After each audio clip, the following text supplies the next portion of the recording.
Okay, I just arrived in one of my favorite cities in the entire world, Cusco. I'm currently laying on a couch in the middle of the lobby because my flight got in at 6, but check-in doesn't start until 10.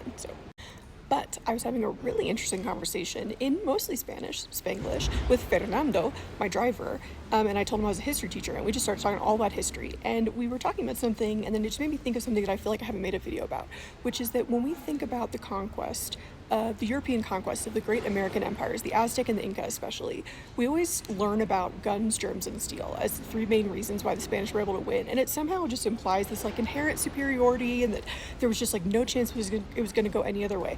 But the fourth element that we never talk about, or at least in traditional kind of textbooks we never include, is indigenous allies. So take the Inca, for example. When Pizarro and his ragtag group of men arrive in Cuzco, the capital of the Incan Empire, they're walking into a civil war, basically this kind of feud between brothers over who's going to be the next emperor. And the older brother is really struggling against Atahualpa, the younger brother. And so what the older brother does is he sees the Spanish as like a tool at his disposal. He's like, yeah, these guys want some gold. I'll melt down some gold for them, whatever. And I'm going to get them to support me in my bid to become the emperor.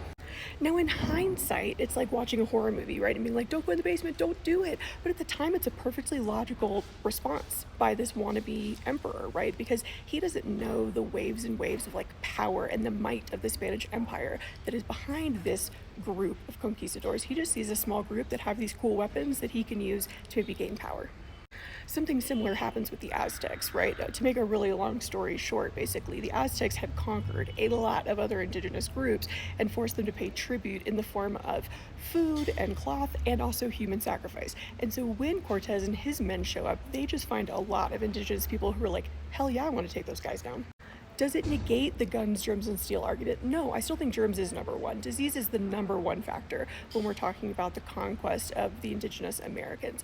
Guns were actually not very useful, right? Steel, I guess, kind of useful, but really it's disease and then indigenous allies.